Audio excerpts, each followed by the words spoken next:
hace a la parte de ferrocarriles, así que ya les voy a presentar la clase y bueno, después la voy a subir al grupo. También vamos a subir un manual de ferrocarriles que es de la empresa NSA de Nuevo Central Argentino, que tiene muchas de las cosas que vamos a ver, pero también le faltan muchas otras, especialmente a todo lo que hace la actualización de los ferrocarriles modernos.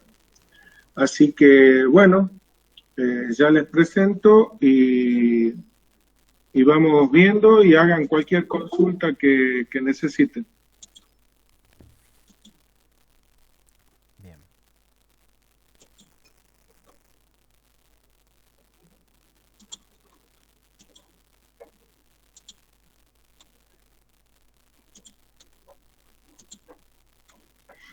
Ahí la están viendo, ¿verdad?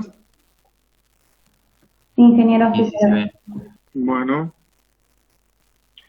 El tema es que si alguien quiere ingresar, tenemos que cerrar. Así que, bueno, empecemos.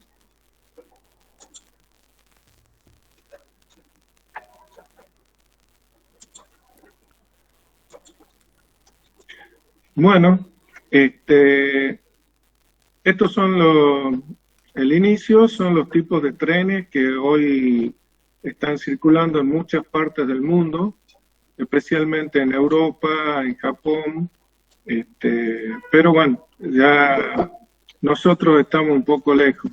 Ve, ahí hay uno.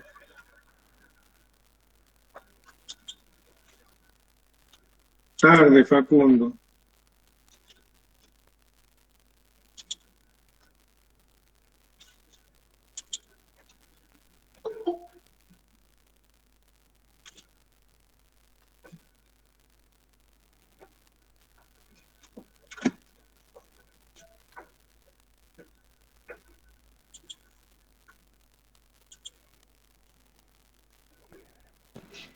Juan Carlos, Sí, hay una forma, si vos entras del celular en paralelo, el celular lo tenés Sí. apagado en el micrófono y la pantalla, vos podés admitir a las personas del celular y no te corta la... no te corta No. la presentación. Claro, vos del celular entras a WhatsApp web y ahí haces clic sobre el vínculo que vos mandaste Sí, y tenés la precaución nomás de apagar el micrófono del celular porque si no te va a hacer un acople. bien. Bueno.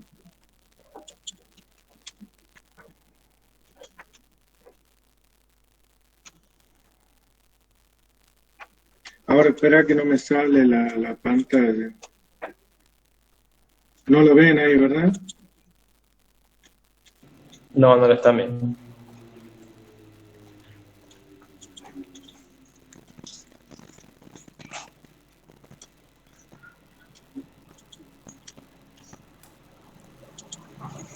Que no me sale ahora. También hay otra forma que es poner presentar pantalla y ahí te aparece una opción que es ahí abajo a la derecha, una opción que dice presentar una ventana y ahí vos puedes seleccionar la del PowerPoint. Si vos separás, digamos, la pantalla en dos, podés ver el Zoom, el Meet, perdón, y la otra pantalla por separado. Sí, pero no me está saliendo. Hace rato estaba y ahora no.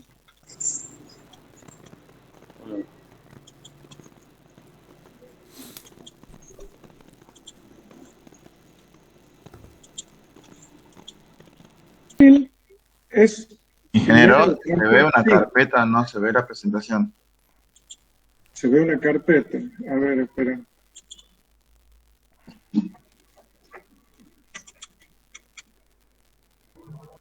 Bueno, vamos para atrás.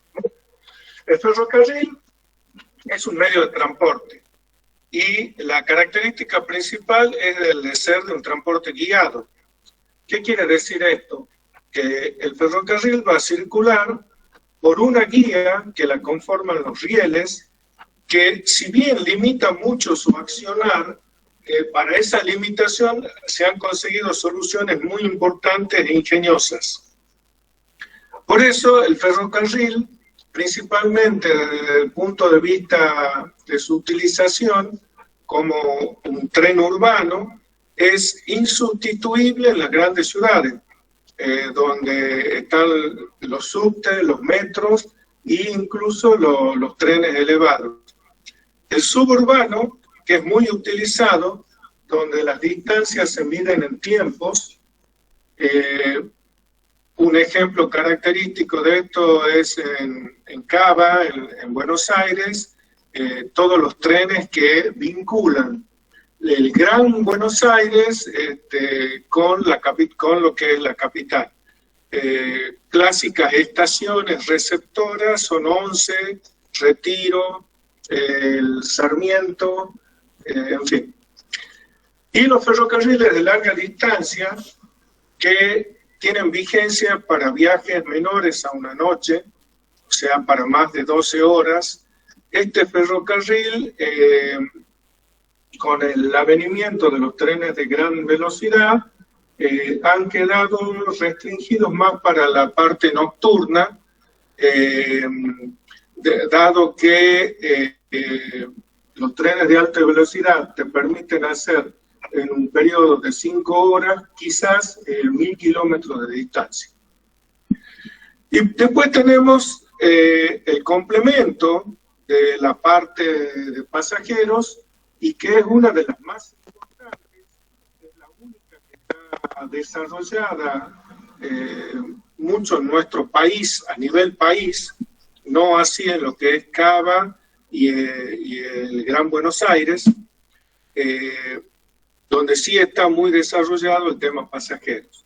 Ferrocarril de cargas es de fundamental importancia para la economía del país, y especialmente en un país como el nuestro, que es tan extenso a lo largo y a lo ancho, y donde se deben cubrir distancias enormes, y aparte llevar desde el punto de vista productivo, es decir, donde se genera la producción, hasta el punto de consumo, que son las grandes urbes, los puertos y los centros de distribución. El ferrocarril compite con el transporte automotor, que son los camiones, pero obviamente que es mucho más económico.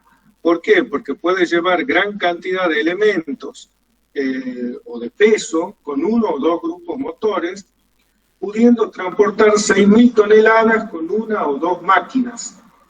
Pero ustedes calculen que un camión, lo máximo que puede transportar son 30.000 toneladas, o sea, 30.000 kilos o 30 toneladas, versus las 6.000 que pueden llevar una o dos máquinas. Notan la diferencia tremenda que hay de capacidad en el ferrocarril.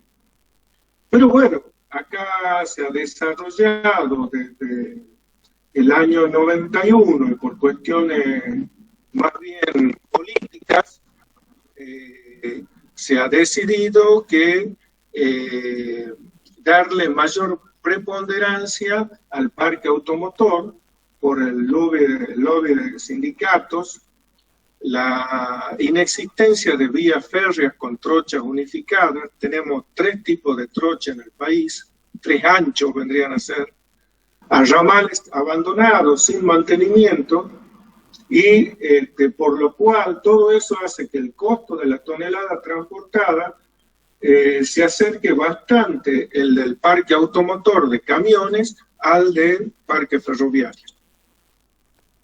Si nosotros hacemos un comparativo del transporte ferroviario y automotor, vamos a ver que en el ferrocarril hay una gran capacidad de transporte contra el camión, que tiene poca capacidad de transporte. Un grupo motor mueve grandes cargas, o sea que el consumo de combustible, por más que sean motores muchísimo más grandes que los de los camiones, pero van a consumir muchísimo menos combustible, obviamente. En cambio, en el camión, cada grupo motor mueve poca carga, esas 30 toneladas. Sí, el tren necesita cargarse completo, por lo cual es muy útil en transporte a granel, en granos, en minería, áridos y en cargas de contenedores. Para pequeñas cargas, o sea, directamente a veces las fábricas compran 1, 2 o 3 vagones, los llenan y los acercan a través de ramales terciarios hacia los puntos donde la máquina los va a enganchar. Los motores, en el caso del camión, los motores no son ecológicos, tampoco en el caso del ferrocarril, cuando tenemos motores exclusivamente diésel, pero en la actualidad la mayoría de las máquinas que están circulando son diésel eléctricas, especialmente en todo el conurbano bonaerense. Otra cosa que tiene el camión, tiene la ventaja de tener una capacidad de acceso a cualquier centro de distribución y llega a cualquier lado. En cambio, el ferrocarril tiene que llegar únicamente a los centros de distribución donde es capaz de recibir el tren o a las estaciones de carga. El camión también tiene la ventaja de que la mercadería transportada puede ser variable en origen y manufactura. Es decir, un camión puede trasladar electrodomésticos, repuestos, en fin, una multivariedad de elementos. O si es un camión frigorífico, también se pueden seleccionar, pero claro, el tema es que todo tiene que ser apto para frigorífico. El consumo de combustible es mucho menor por tonelada transportada, en el caso del ferrocarril. Y en el caso del camión, ya sabemos que se van a gastar para equiparar la misma cantidad de transporte mucho más combustible. Pero también el hecho de tener una red preparada para el uso, para el punto de vista vial, para camiones, obliga al Estado a mantener las vías de circulación en condiciones óptimas, lo cual es altamente oneroso para el Estado y, bueno, para todos los que componemos ese Estado. Volviendo al ferrocarril, el ferrocarril es un transporte muy seguro. Está regulado por señalizaciones y controles y son aparte vehículos blindados. Y hacer un transporte guiado, las probabilidades de que descarriles son remotas, a no ser obviamente que haya algún problema en la vía y no se lo haya detectado. Es un transporte que posee una regularidad, tiene periodicidad en el tiempo, eficiencia en el servicio y baja probabilidad de accidentes. Es rápido, tiene velocidades comerciales entre 200 y 300 kilómetros por hora, regulares entre 90 y 140 y de cargas entre 50 y 80 kilómetros por hora. Acá en nuestro país trabajamos incluso con velocidades menores, a veces del orden de 30 kilómetros por hora, pero también eso es provocado por el estado de las vías, a pesar de que se viene tratando de hacer una reconversión de las vías, sustituyendo, por ejemplo, todos los durmientes que antes eran de quebracho y lo están poniendo de hormigón. Con respecto al tren de pasajeros, este es muy confortable, tiene las mismas comodidades que una vivienda, comedor, cama, sala de entretenimiento, aire acondicionado, butacas, etc. Tiene un gran caudal, o sea, la gran capacidad de evacuación de los trenes en poco tiempo. Hoy en día viajan más de 1,5 millones de pasajeros por día en los trenes metropolitanos de Buenos Aires, que es el Roca, Sarmiento, Mitre, San Martín, Belgrano Sur, Belgrano Norte y Urquiza, información del año 19. El Mitre solamente moviliza 175.000 pasajeros por día. La estación de Once ofrece 314 servicios diarios, y el total de servicio diario es de 2.000 aproximadamente en todo el ramal. Entonces, si el día que deja de funcionar el tren por paro o por lo que fuera, la ciudad de Buenos Aires se vuelve caótica, porque toda esa gente, entre 1,5 millones y 2 millones de personas, se moviliza desde el conurbano hacia lo que es Cava o lo que es Capital Federal. Y se saturan todos los caminos de acceso, los colectivos, etcétera, etcétera. A su vez, esta gente que viene del conurbano y llega a todas estas estaciones, como nombrado, necesitan movilizarse a su vez hacia su punto de trabajo desde estas estaciones receptoras. Y para ello utilizan subterráneos o colectivos o eventualmente los menos taxis. Los subterráneos mueven alrededor de 1.300.000 personas por día, que se mueven entre 87 estaciones que existían en mayo del año 19. La red crece o crecía a razón de 1,4 kilómetros por año en la ciudad de Buenos Aires, mientras que Chile lo hace a razón de 14 kilómetros por año.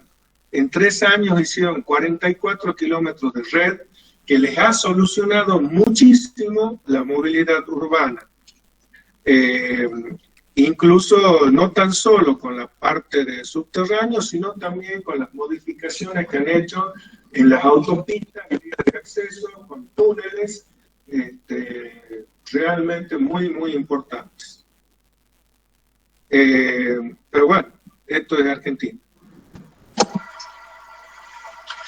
El transporte ferroviario se puede realizar fundamentalmente de dos maneras o por dos elementos fundamentales. Una es la tracción y la otra es el contacto metálico. La tracción es el esfuerzo que hacen las ruedas para tratar de moverse sobre los rieles. Pero el contacto metálico, como que es el contacto metal-metal, esta conjunción de elementos, la resistencia al contacto es muy pequeña, alrededor de 4 kilos por tonelada, con lo cual se pueden remolcar grandes masas con equipos no tan grandes.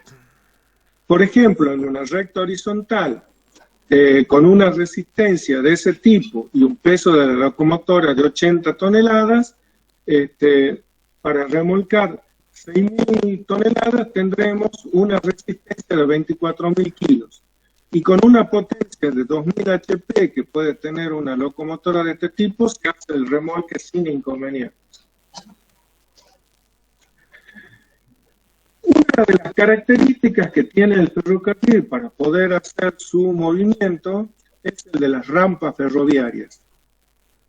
En general, en el transporte ferroviario, estas rampas o pendientes permitidas son del orden de 0,4 a 0,5 por 1000 en zonas llanas.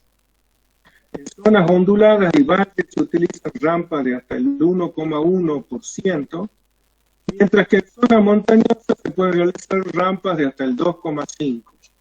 Más allá de estos valores, se requiere la utilización de cremalleras, que en nuestro país no hay, excepto en zonas mineras, pero encontramos ejemplos en la región, en Bolivia, Perú y Chile. En Chile, en la zona de Valparaíso, existen trenes con... esta, por ejemplo, es una imagen de Valparaíso. Es una ciudad muy pintoresca.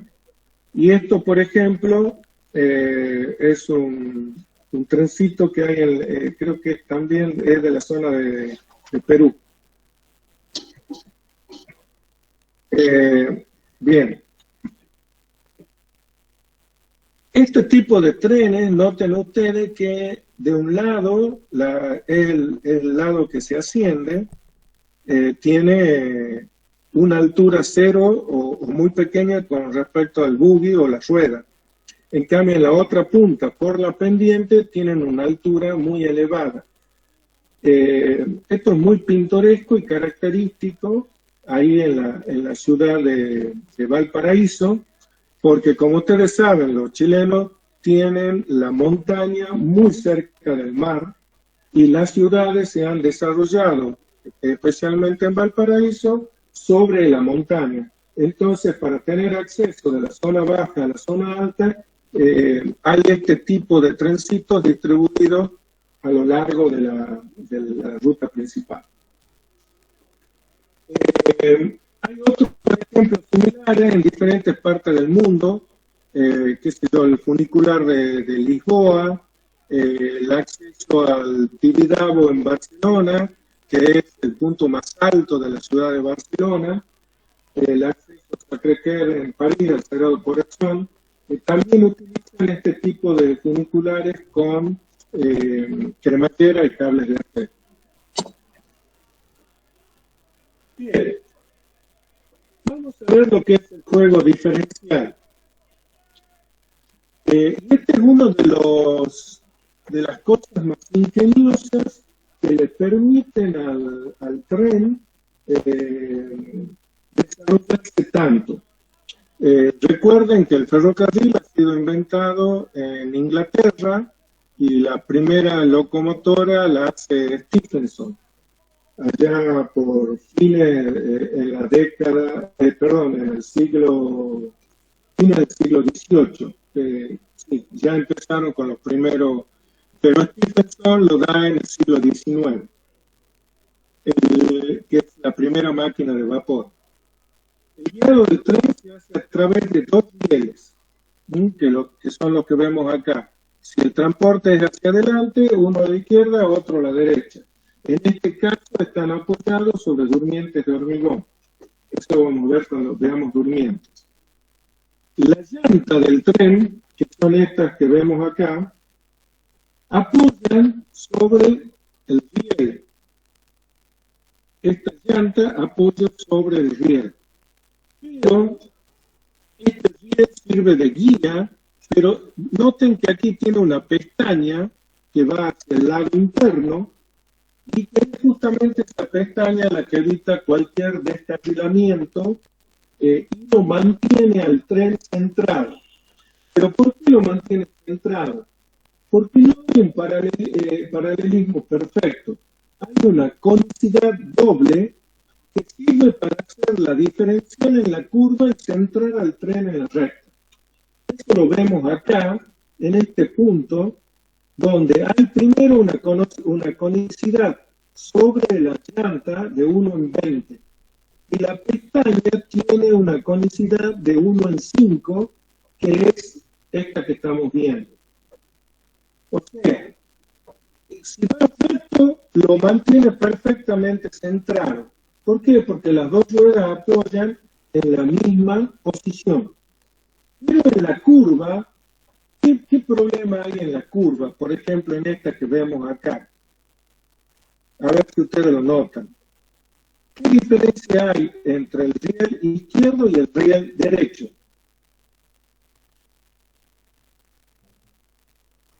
¿Nadie lo ve?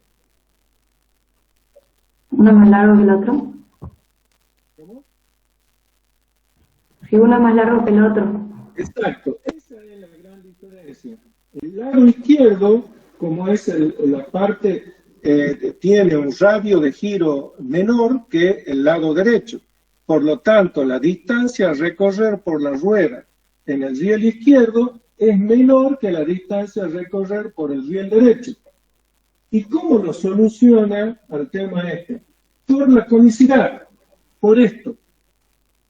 Por esto que estamos viendo, que lo estoy señalando, por esa conicidad. Cuando el tren gira, como en este caso, la rueda va a tratar, el radio de giro de la rueda es variable por la conicidad. Entonces, cuando se hace en una curva a la izquierda, hay un tramo que va a girar, se va a mover un poquito del eje central de circulación y va a permitir que se efectúe el giro de la rueda. Por lo tanto, el lado interno va a girar con un radio menor, supongamos en esta posición, y la rueda que va por el lado derecho va a girar en esta posición. ¿Por qué? Porque la llanta se ha corrido levemente hacia la izquierda. ¿Lo comprenden eso? Eso es una gran genialidad de lo que es el ferrocarril. Originalmente, todas las llantas eran lisas, hasta que se diseñó este tema del juego diferencial y la conicidad. ¿Lo comprenden, chicos? ¿Lo entienden? Imagino que sí. Parece. Bien. Sí, ingeniero. Sí, ingeniero. Vamos a ver ahora la sección básica ferroviaria. La sección básica ferroviaria pueden ser, así como en la parte vial o de caminos de transporte automotor, tenemos una ruta simple o tenemos autopistas. Acá también hay una sección básica simple y una sección básica compuesta. En el caso de nuestro país, la mayoría de las secciones son simples, pero cuando se tienen trenes de alta velocidad, todas las vías son compuestas. Hay una a la derecha y una a la izquierda. Y en los ferrocarriles se sigue el punto de vista de los ingleses, en donde el tren que va no circula por la derecha, sino por la izquierda. E incluso en la vía simple, como los ingleses han desarrollado todo el tema de señalización, de vías y todo lo demás, todas las señalizaciones y el maquinista va a la izquierda. Por lo tanto, todas las señales están a la izquierda, no a la derecha como en la parte automotor.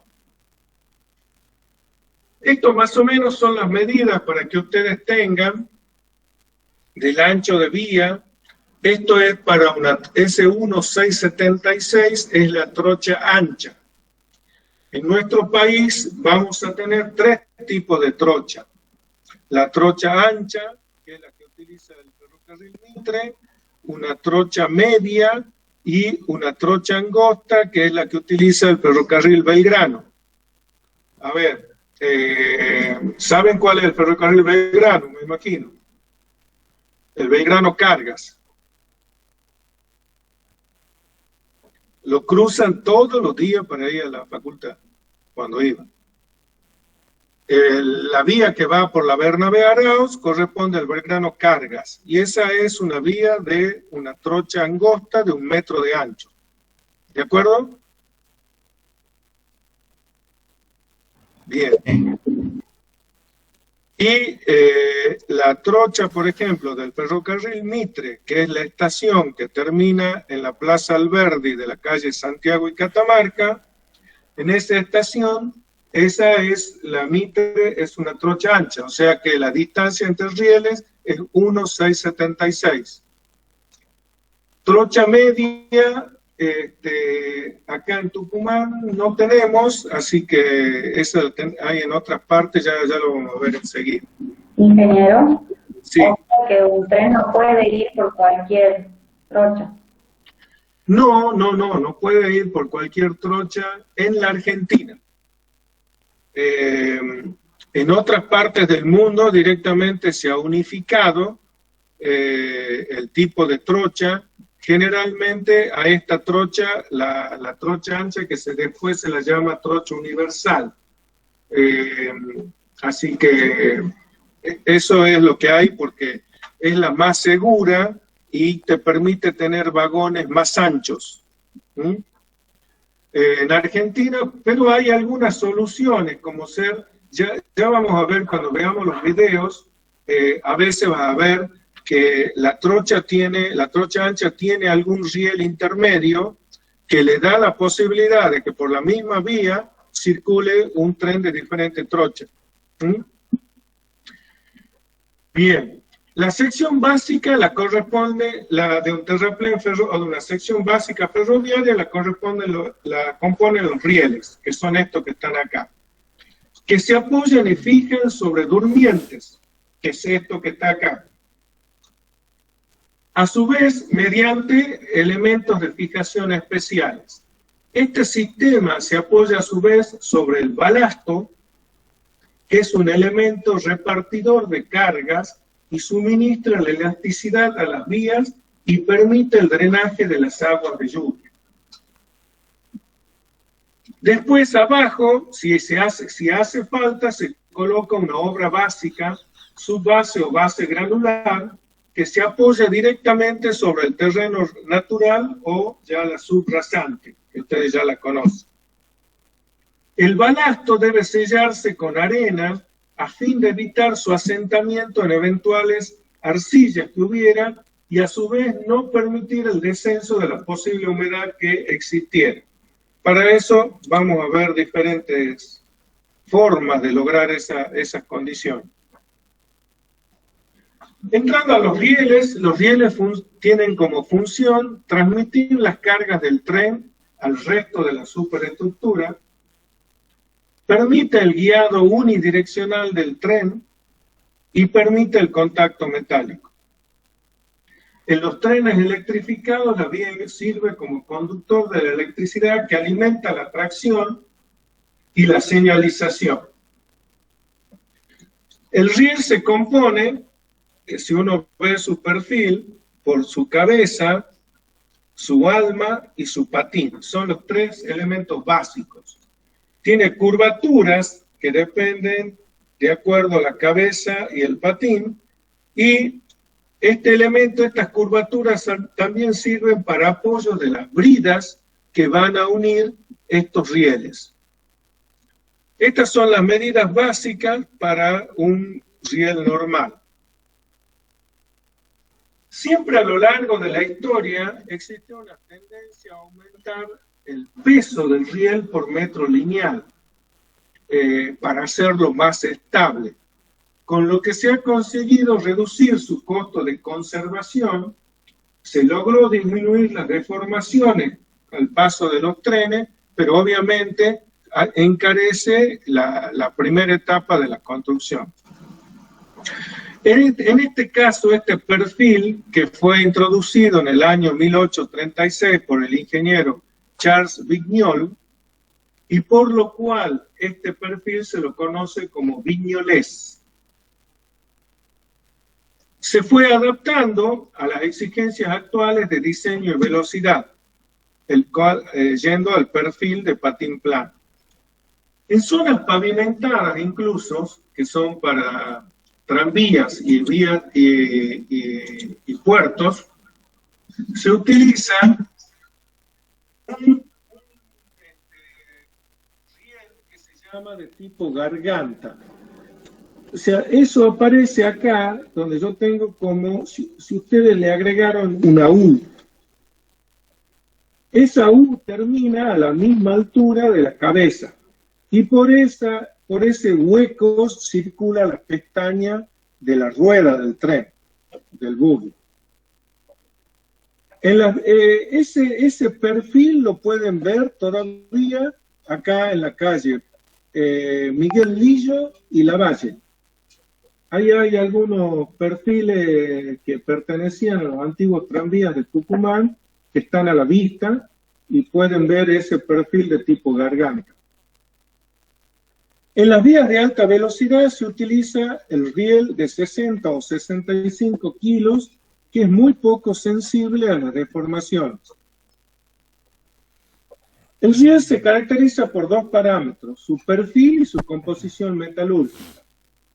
Y para determinar el tipo de riel se utiliza la siguiente expresión: P igual a 2,5 Q, donde P es el peso del riel, Q la carga por eje, que es una fórmula dada por Zimmermann en el año 1968. Es una expresión semiempírica obtenida a partir de la expresión de Zimmermann, y luego del análisis de numerosos perfiles se da una fórmula que da muy buenos resultados y que dice que P es 2,25 Q más 3. válida para cargas de 15 a 30 toneladas y velocidades menores a 200 kilómetros por hora para pasajeros y 80 kilómetros por hora para carga. El riel debe estar previsto para, a su vez, para resistir un complejo conjunto de fuerzas. Hay esfuerzos verticales y horizontales de carácter estático, dinámico y dinámico aleatorio, esfuerzos de arranque y frenado de trenes, debido a los cambios de temperatura, caso del riel continuo soldado, que es un caso muy especial, esfuerzos residuales del laminado y estirado del proceso de fabricación, esfuerzos debido a la carga del tren en curvas, esfuerzos laterales, choques al paso de rueda de las juntas, en las juntas de las vías, cuando llegan dos rieles, se los une con unos elementos metálicos llamados eclisa, y a veces se producen pequeñas diferencias de altura entre un riel y el que le sigue. Y eso es lo que hace el característico golpeteo de las ruedas del tren. Hay esfuerzos de corte también por el contacto riel-rueda. A su vez, a la cabeza del riel, de ese perfil, hay que tener en cuenta el desgaste vertical por el paso continuo de las llantas, el cual puede considerarse de 1 milímetro de altura por el paso de cada 80 millones de toneladas, es decir, aproximadamente unos 100.000 trenes. Ahí vemos en la fotografía de abajo el caso de una eclisa. Eso es elemento metálico que se fija para mantener la unión de dos rieles. El tipo de acero que se utiliza tiene contenido de carbono menores a 0,9, variando de 0,03 a 0,9%, con resistencias de tracción de 950 a 970 newton por milímetros cuadrados. En curvas de radios menores a 300 metros se utilizan aceros de resistencia mayores, de 1000 a 1300, porque en esos radios de curvatura el tren hace mucho esfuerzo. Para que ustedes tengan una idea, eso tiene que ser el caso de estaciones o vías terciarias, porque el radio mínimo con el que se construyen las redes ferroviarias para trenes normales, o sea, trenes comunes de 400 metros el radio mínimo, mientras que para los trenes de alta velocidad es de 1500 metros. Este acero de los rieles es duro pero no frágil, utilizándose tal cual sale del tren de laminación en el alto horno, y se le agrega una capa de desgaste de 1 centímetro de altura. Se le hacen diferentes ensayos que son ensayos de choque vertical, ensayos de tracción, ensayos de textura, cristalográfico y de dureza. Estos rieles, tal como las barras de acero, también se fabrican en barras de 12 metros de longitud, porque anteriormente, antes se utilizaba todo con eclisa, pero se gastaba una fortuna en cantidad de elementos y en tiempo. Hoy se trabaja con el riel soldado largo, con soldadura aluminotérmica de acero en estado incandescente, lográndose mediante juntas biseladas una gran absorción de esfuerzo de compresión. Justamente este elemento que ven en la fotografía del medio es el elemento que se utiliza para la soldadura aluminotérmica, que la pueden ver acá en esta foto de la izquierda, donde hay una unión de dos rieles. Ahí aparece, ¿ven? Ahí está la soldadura y este es la eclisa o el elemento de unión. Este riel largo soldado es una modalidad que se utiliza en todo el mundo. Y su definición dice: todo riel cuya longitud es tal que se tiene una zona central fija que no sufre ninguna dilatación o contracción, cualquiera sea la variación de la temperatura, esta zona del riel largo soldado queda prácticamente fija. Las tensiones por temperatura del riel alcanzan los valores más elevados a temperaturas extremas, bajas, máxima contracción, y cuando son altas, máxima compresión.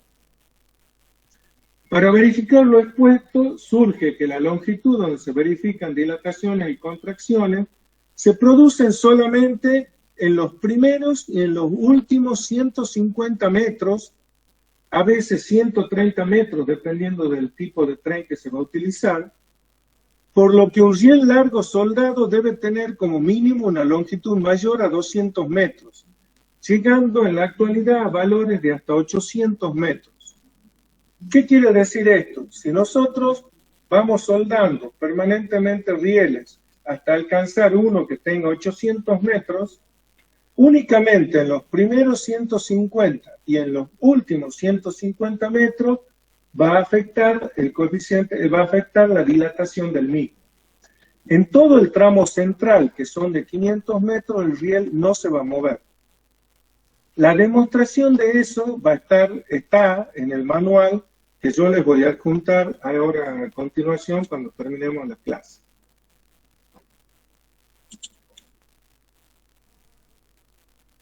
Vamos a ver ahora detalles de los durmientes.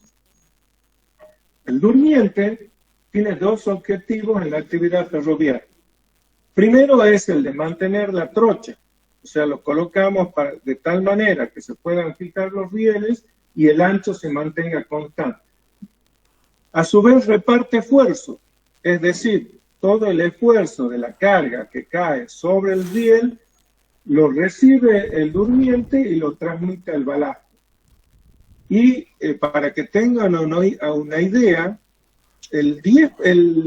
si la carga, hay una carga P, hay una carga P que está apoyada sobre el riel, la carga que se transmite al durmiente es del orden del 10%. Y a su vez el durmiente transmite esa carga al 10% al balasto. Por lo tanto, las cargas que llegan a la parte que soporta, que hace a la estructura, es muy pequeño. ¿Mm?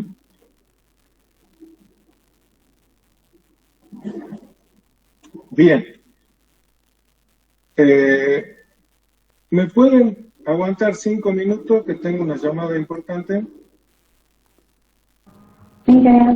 Ingeniero, no hay problema. Sí, bueno. Gracias.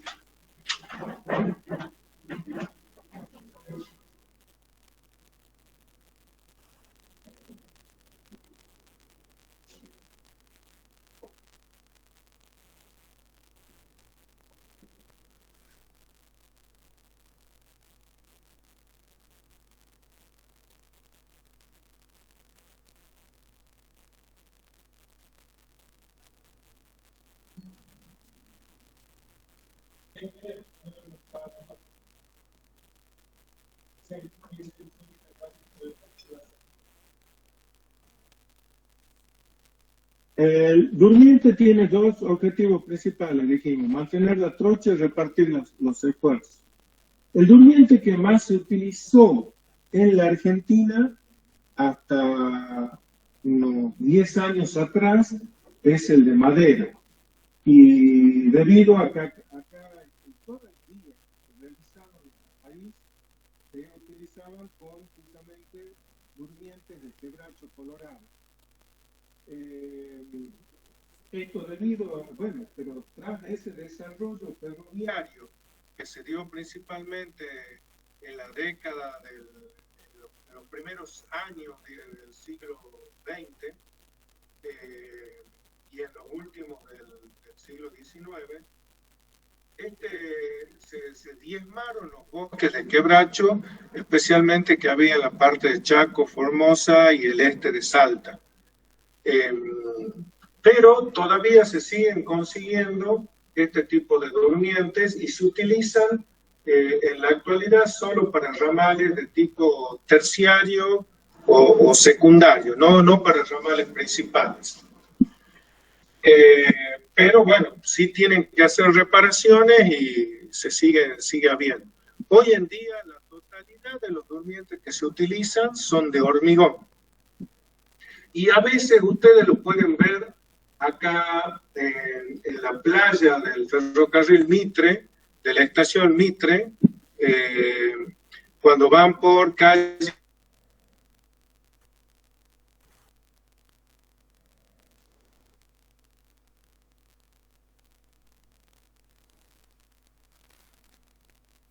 en los trenes antiguos.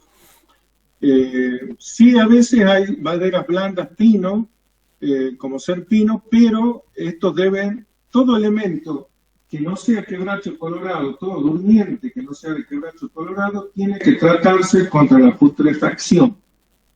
Para ello se utilizan dos alternativas, como ser el creosotado o el salinizado. Para que ustedes tengan una idea, el creosotado o el salinizado se utiliza en autoclaves, que son máquinas como esta que vemos acá abajo a la izquierda, donde el durmiente y la madera es sometida a presión y se impregna de un elemento como la creosota o de sales para que resistan a la putrefacción. Principalmente la parte que está enterrada. Ustedes pueden ver los postes creosotados, son todos los postes de madera de ese marrón oscuro que hay en la vía pública.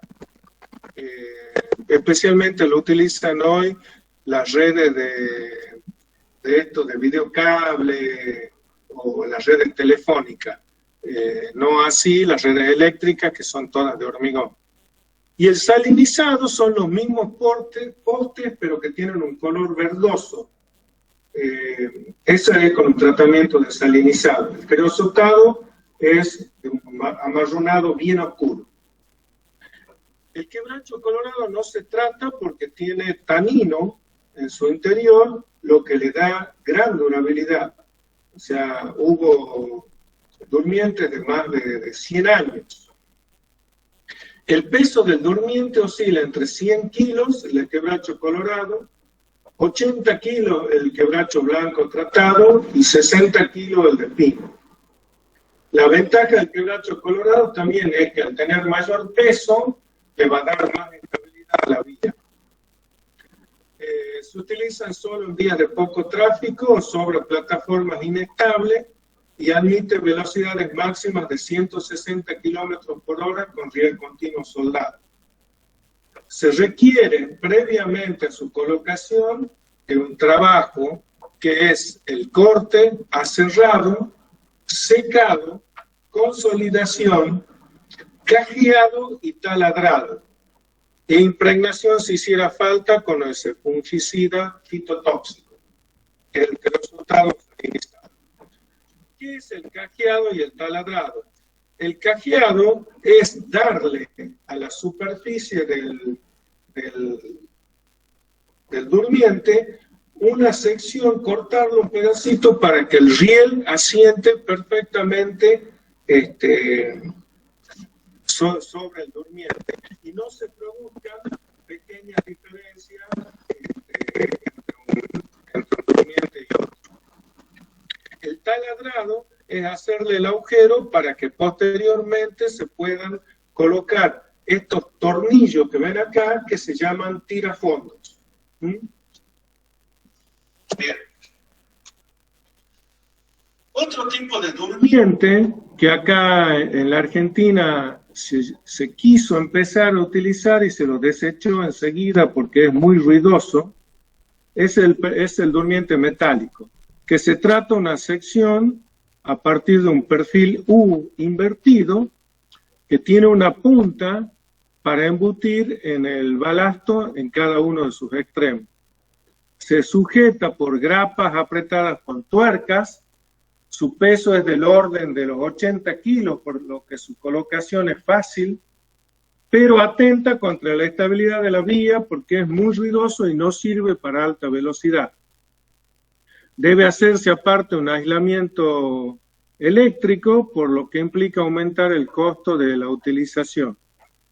Su uso es válido en regiones o países donde la madera es escasa o de mala calidad, por ejemplo en la India, donde es muy utilizado, se ha perfeccionado su fundición y aproximadamente el 40% de la red ferroviaria de la India utiliza este tipo de perfiles. Y aparte es un lugar donde los trenes andan a baja velocidad, dado que al haber tanta gente, la gente incluso se sube a los techos para viajar. El durmiente de hormigón se empezaron a fabricar después de la Segunda Guerra Mundial. Aparecen estos durmientes monobloques pre- y post-tesados, resolviéndose el problema de la resistencia a flexión mediante la introducción de esfuerzos de compresión interior por el tesado de las armaduras. La sección transversal puede ser variable en función de las resistencias requeridas en cada punto, optimizándose la cantidad del material. Tiene la ventaja de un alto peso propio, alrededor de 240 kilos, lo que le da estabilidad a la vía y lo hace apto para los trenes de alta velocidad. En este caso, acá hay una vía terminada,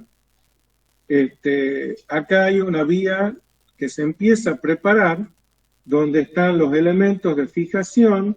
Hay un pedazo de neoprene sobre el cual va a sentar el riel y que va a hacer las veces de almohadilla para el riel a fin de disminuir las vibraciones que pudiera transmitir.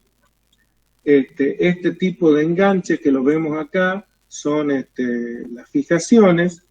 Esto es una falla de un tipo de durmiente. Y sí hay durmientes de otro tipo, como estos que tienen el alma metálica, con lo cual disminuye mucho la cantidad del hormigón utilizado. Posteriormente viene el balasto. O sea, si tenemos acá una sección transversal, abajo del durmiente viene el balasto. El balasto es la capa de material granular sobre la que se apoyan los durmientes.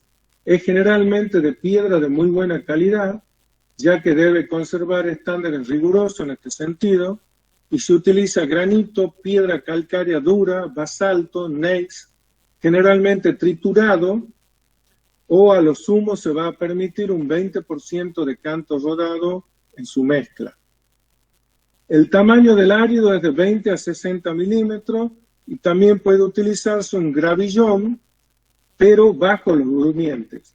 Es decir, todo lo que va en la parte de abajo del durmiente es un balasto que puede ser un poco más chico, entre hasta 30 o 40 milímetros, de muy buena calidad, y que es el primero que va a recibir la carga del durmiente. Y posteriormente, el resto del balasto puede ser de una segunda calidad. Eso en el manual está explicado también y lo pueden ver. El requerimiento de calidad es principalmente porque trabaja trabando la estructura, por eso es con piedra partida para lograr mayor punto de unión entre los diferentes elementos. Y es importante porque para que soporte las cargas a las que es sometido. Para medir la calidad del balasto se utiliza el ensayo de Val, que con 10.000 vueltas en 5 horas y con 5 kilos de muestra, el valor varía entre 12 para la roca calcárea y 14 para la piedra dura. El espesor de la capa de balasto es 15 centímetros bajo los durmientes y otros 15 por abajo de él, pudiéndose incluso colocar árido o ripio común, incluso mezclas con escorias de altos bordes. El espesor de esta capa es de 60 centímetros para vías de primera categoría y 45 centímetros para vías de segunda categoría. En este caso, porque el agua de lluvia, o a veces es la que tiran los propios trenes, penetran en esta capa de balasto. Se utiliza para ello una capa de protección entre el balasto y la subbase. Esta capa de protección puede ser hecha, como decían acá, con una base estabilizada, por ejemplo, y por abajo de ella y sobre la subbase se puede colocar un geotextil. Con eso se evita que el agua, por cuestiones gravitatorias, llegue hasta la subbase y pueda alterar la calidad de la misma.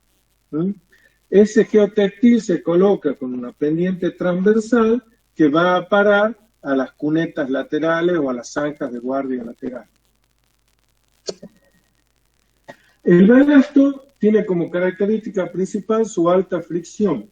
Si permite el drenaje y evacuación rápida del agua de lluvia, disipa la energía de vibración por rozamiento de los áridos, tiene propiedades geológicas y permite a través de un bateado mecánico con unas máquinas especiales una rectificación rápida de la nivelación del trazado.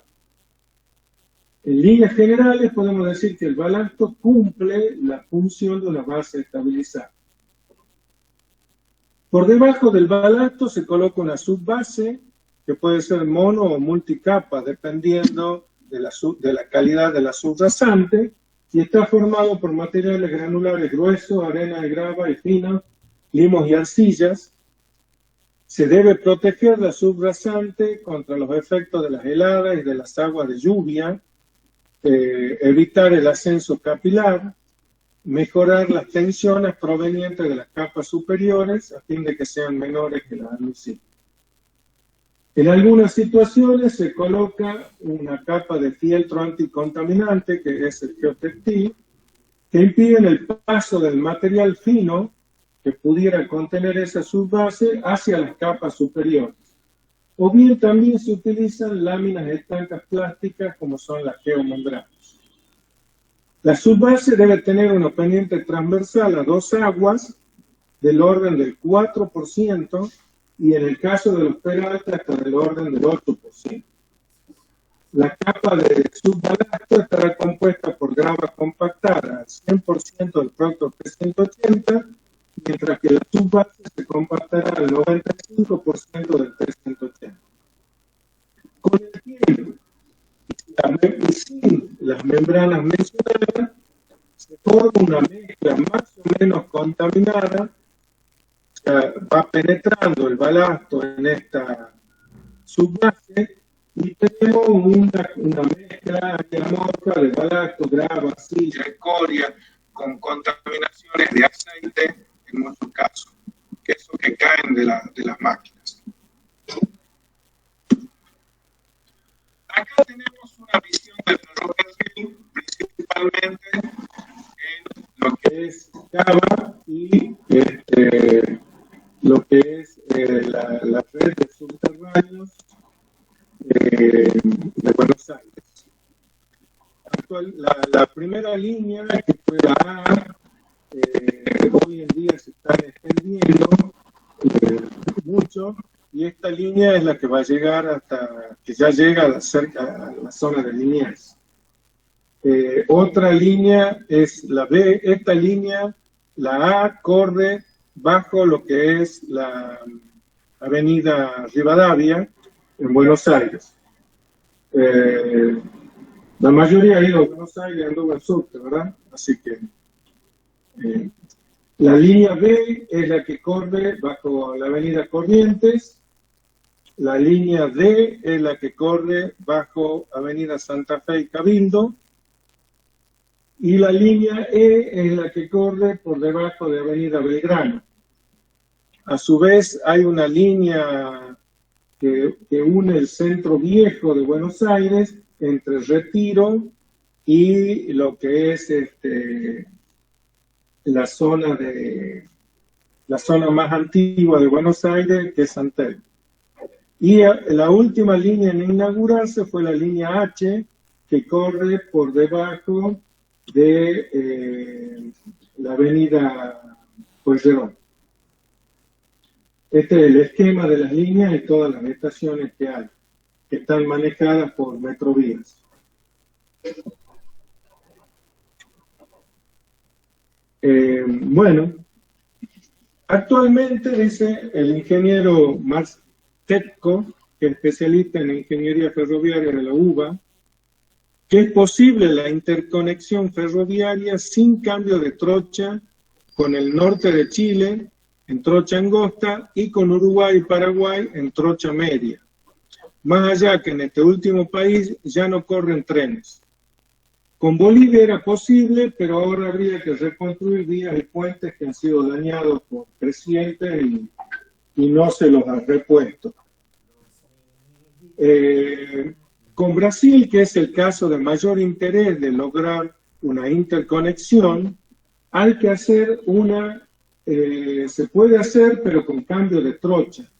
Pues se tiene la media del lado argentino y la angosta del lado brasileño. Si observamos el contexto regional, el desarrollo de la red ferroviaria de trocha angosta hubiera favorecido además la conexión con el norte de Chile y con Bolivia, además de la conexión ferroviaria con Brasil. La trocha angosta, la trocha ancha llega hasta Tucumán nada más. En cambio, la trocha angosta sí continúa hacia el norte. La trocha angosta es el factor común entre estos países, sumados en conjunto una mayor cantidad de kilómetros que los de cualquier otra trocha. Chile tiene la mitad de su red de trocha ancha idéntica a la nuestra, mientras que la trocha ancha de Brasil tiene un valor muy diferente, 1600 milímetros, o sea, varía levemente con la nuestra. Las líneas que van por la Mesopotamia argentina son de trocha media y solo permiten la conexión con Uruguay y Paraguay. Eventualmente podrían servir para conectar a Paraguay con el puerto de Montevideo, pero definitivamente no favorece la conexión de nuestro país con Brasil. Hoy en día, la trocha angosta está dada en la de Ferrocarril Belgrano, la media que es de 1,435 está Belgrano sí llega hasta el norte, hasta Jujuy. La trocha media está acá en la zona de la Mesopotamia argentina y también la tienen los subterráneos, los premetros, el ferrocarril Urquiza, el red de la costa, el metro tranvía de Mendoza. Y la trocha ancha la tiene el ferrocarril Mitre, San Martín y Sarmiento. Se está escuchando entrecortado. No sé si a mí nada más. ¿Sale entrecortado? ¿Ahí está mejor? Sí. Bueno. Sí, Juan Carlos, prueba a apagar la cámara, porque a veces eso consume mucho datos, digamos. A ver, vamos a salir. No, baja nomás. No hace falta que dejes de mostrar la pantalla. Ajá. Ahí. Está bien.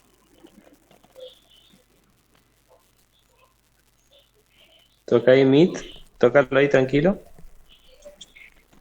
Y ahí apaga la cámara. Ahí está. Y volvamos. Y ahí volver al Meet, al PowerPoint. Listo. Y se sigue viendo tranquilo. Ahí está bien. Sí. Bueno.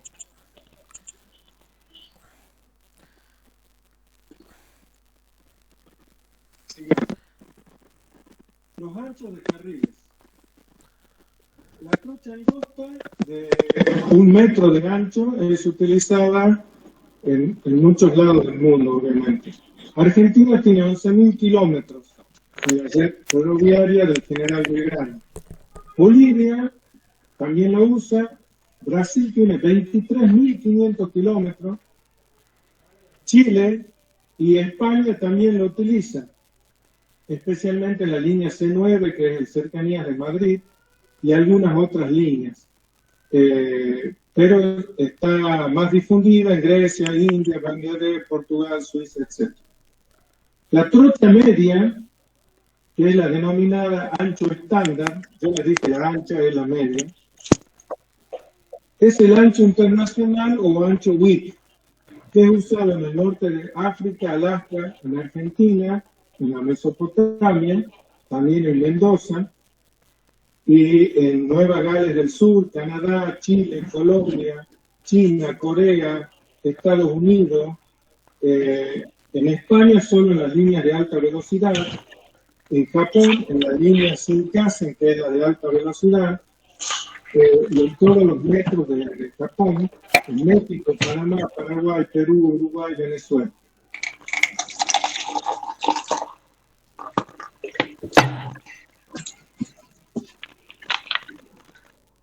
Acá tenemos los anchos de carriles y bueno, la red ferroviaria de Gran Buenos Aires, que también tiene diversidad de trochas.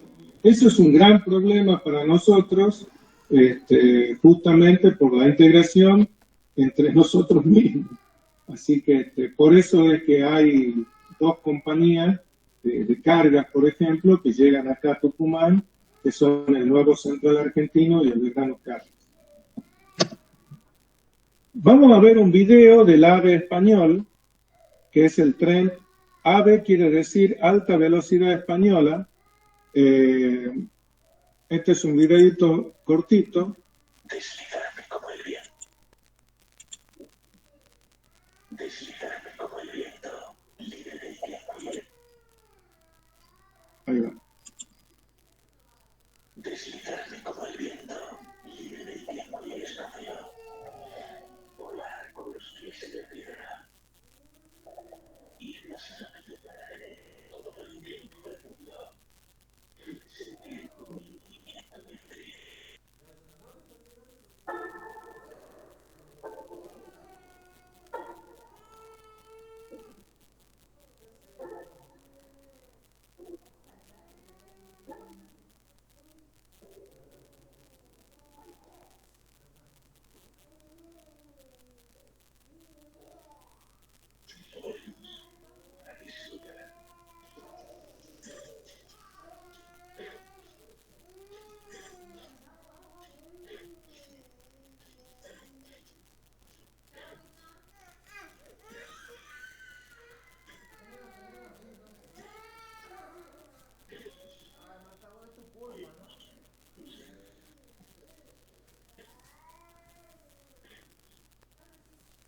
Esta es la ciudad de Valencia. Miren las obras de puentes y tunelerías que han hecho. Impresionante.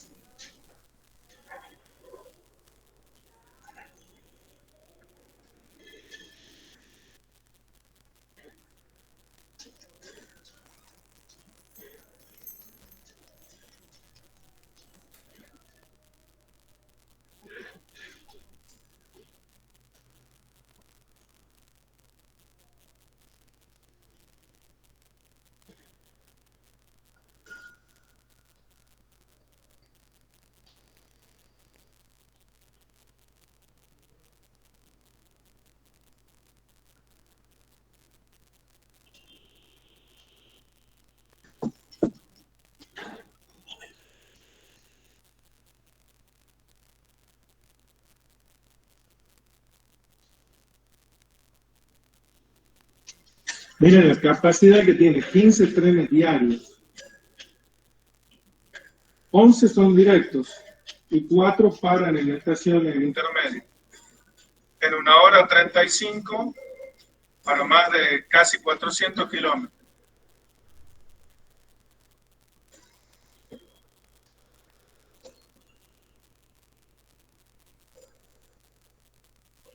Esa es la estación de Madrid, Puerta de Atocha. Esas son las estaciones intermedias.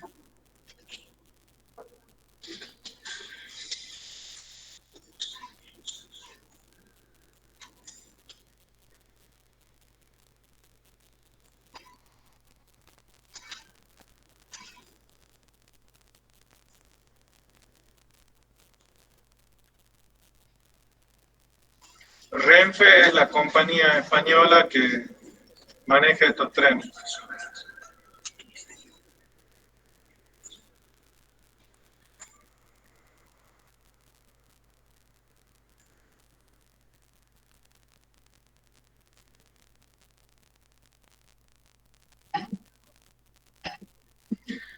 Acá vamos a ver otro video que es de la sección básica ferroviaria, cómo se mueve un tren en la zona del puerto de Barcelona.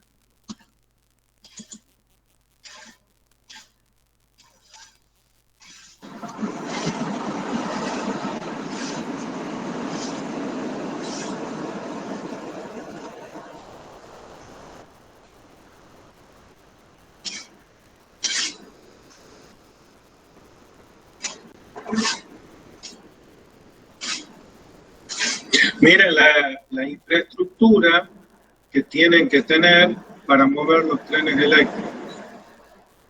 Todas esas líneas que se ven son las líneas de energía que mueven las máquinas.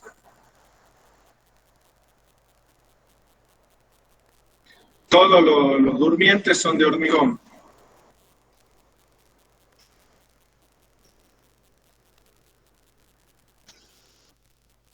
Esos son los cambios.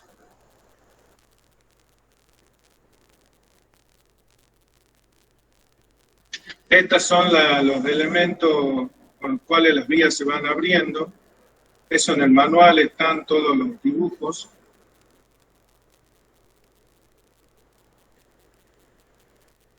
Hay cambio de ancho mixto para los diferentes anchos de rueda. Eso es lo que yo les decía. ¿Ven? La vía tiene otro riel hacia el lado de adentro para permitir que trenes de diferente ancho puedan circular por la misma vía.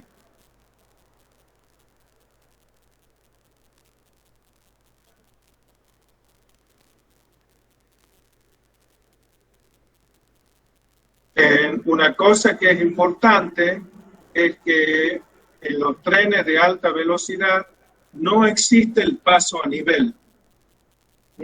O sea, todo es a diferentes niveles y el tren siempre tiene prioridad. Así que nunca se va a cruzar con una vía automovilística, nada por el estilo. Ahí va la doble vía.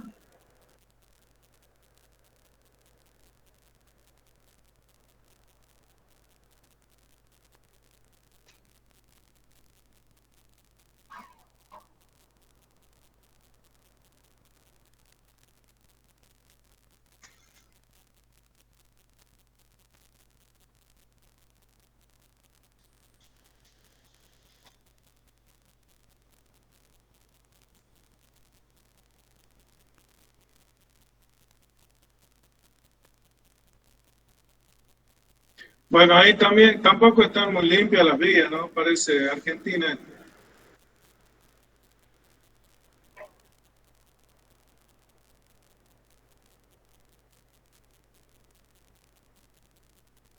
Falta de mantenimiento.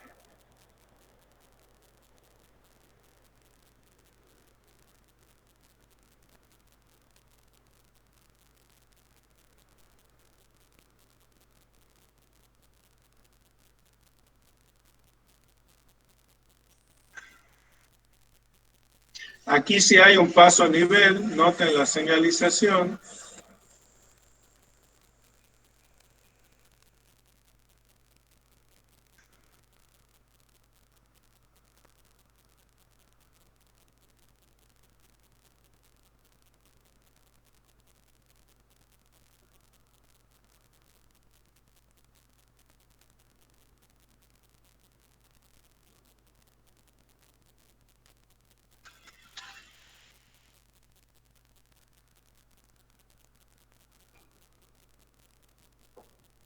Ahí está cómo se bifurcan las vías. Otro cruce a nivel.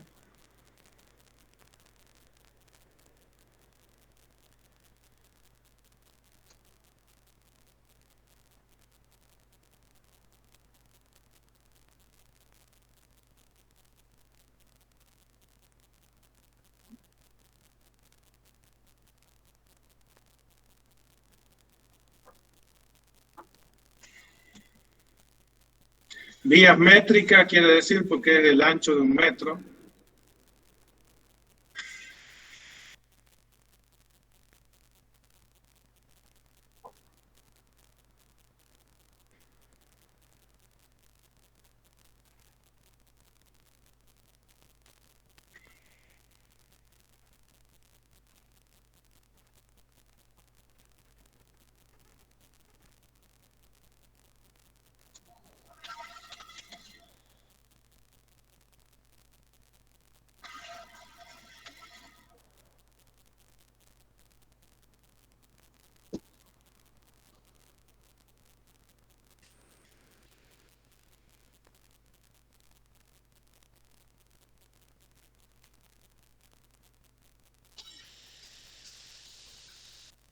Y ahí hacia el final se ve la grúa de carga.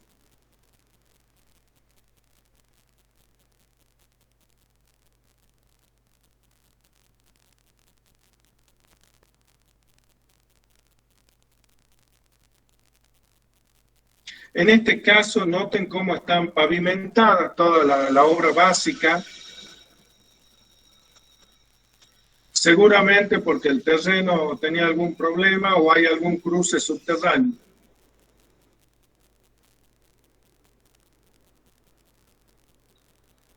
Esta es la zona del puerto de Barcelona.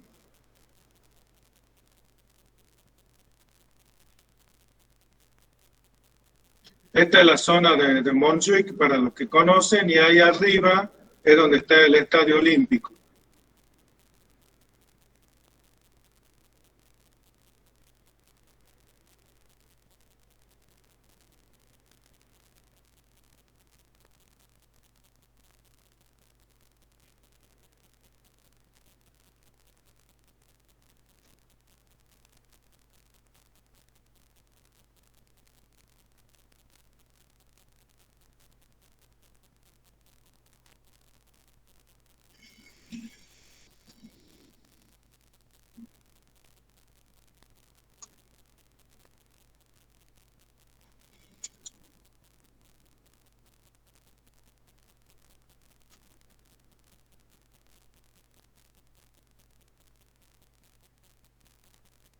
Y aquí va a terminar el tren.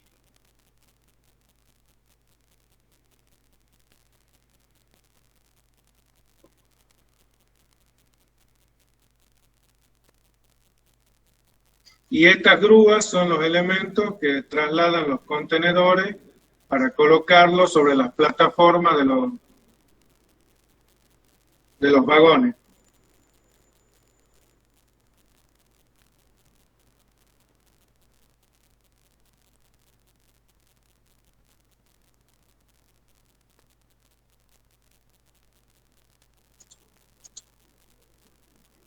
Este es otro, pero quiero que vean acá.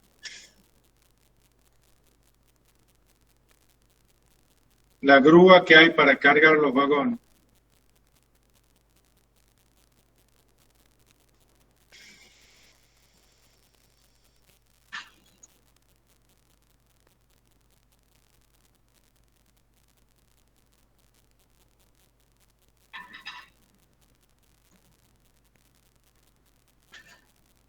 Ahí va a enganchar el otro.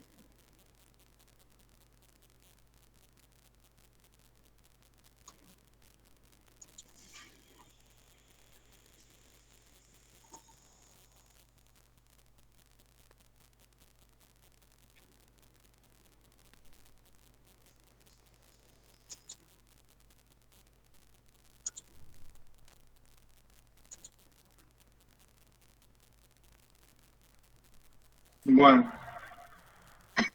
Y por último, está este video de lo que es el tren, famoso tren bala japonés, de la línea Shinkansen, que hoy en día está totalmente automatizada. No tiene choferes, por ejemplo, la línea. Esta es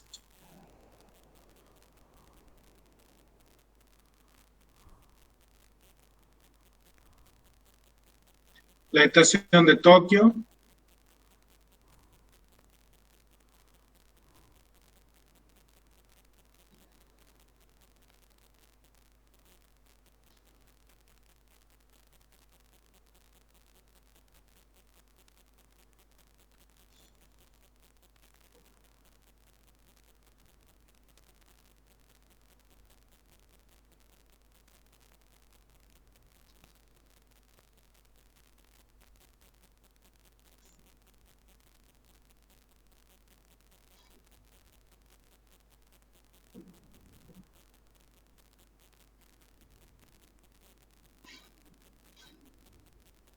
Esto es un ratito nada más.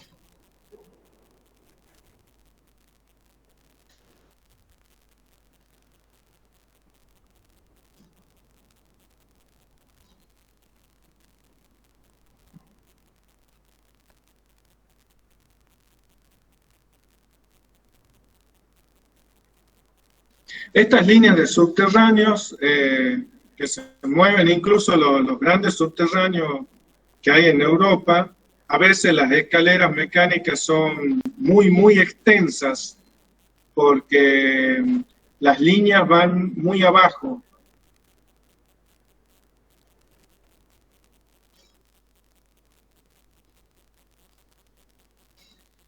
La primera vez que utilicen les va a parecer que es interminable la escalera mecánica.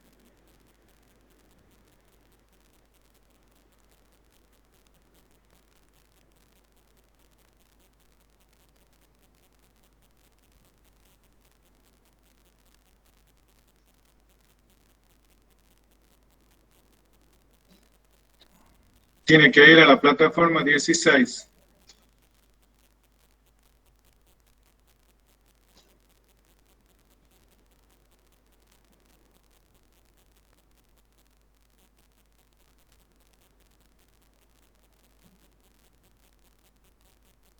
Noten la extensión y la envergadura de las estaciones.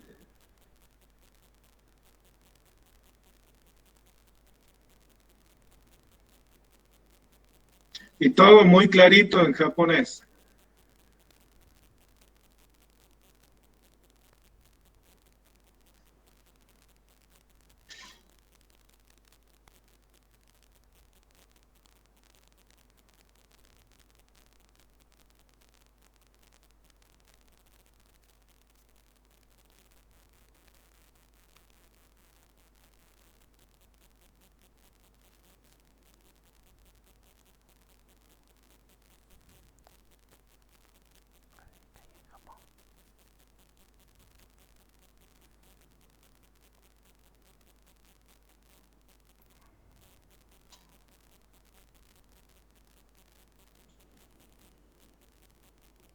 Haga con el celular.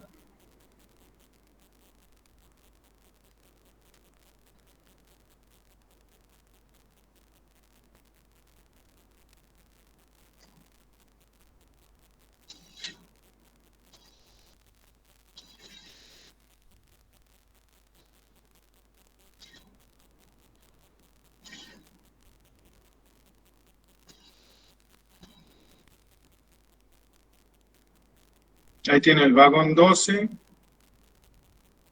puertas automáticas.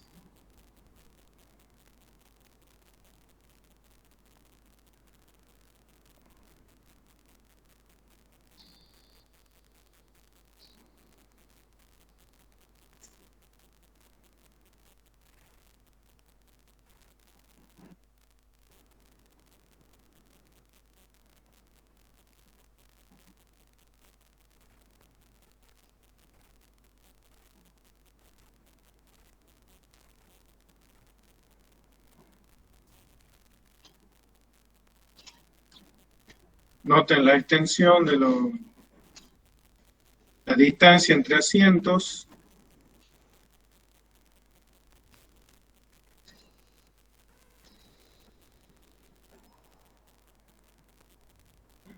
Ingeniero, son bastante subterráneos, ¿verdad?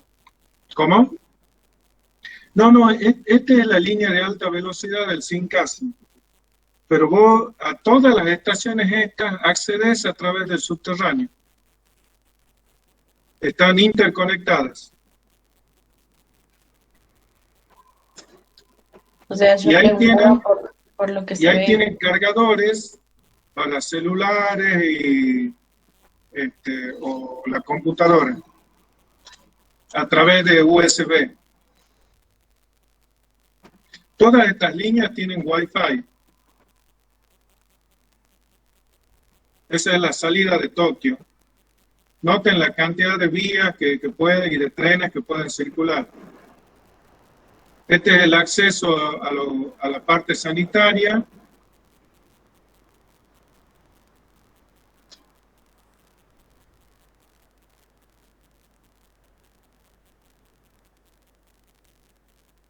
La verdad que es un lujo. Y obviamente todo funciona. Ese es un sanitario.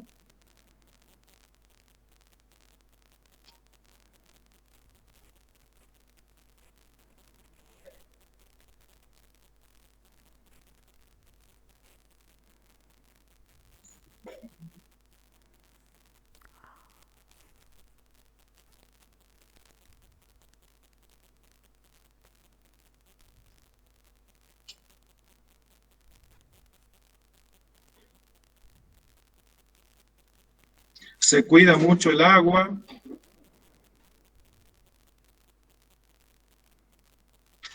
Y de ahí se va a almorzar. Noten que la vibración del tren ni se siente, tanto que el líquido, la superficie del líquido ni se mueve. ¿Lo ven ahí? Eso sí, va a comer un buen croissant.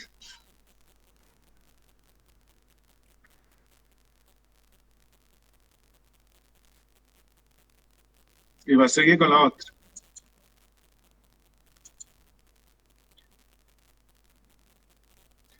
Bueno, hay servicio a bordo.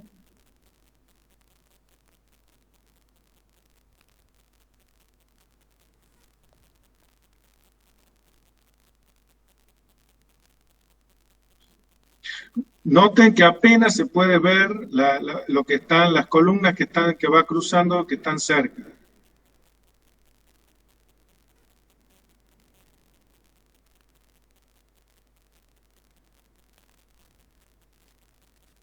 Y el ruido que es mínimo.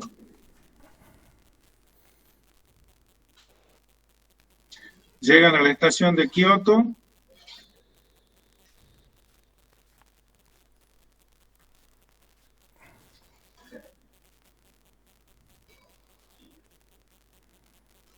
Y bueno, ya sale de la estación.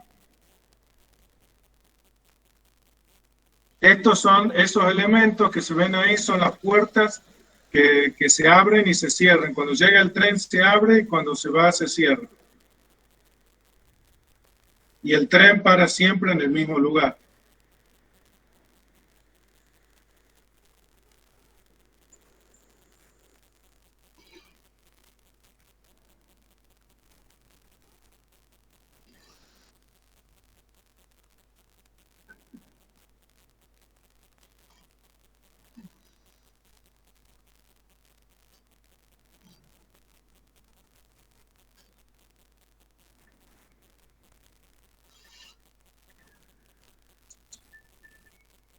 Bueno, y de ahí ya sale en la ciudad de Kioto.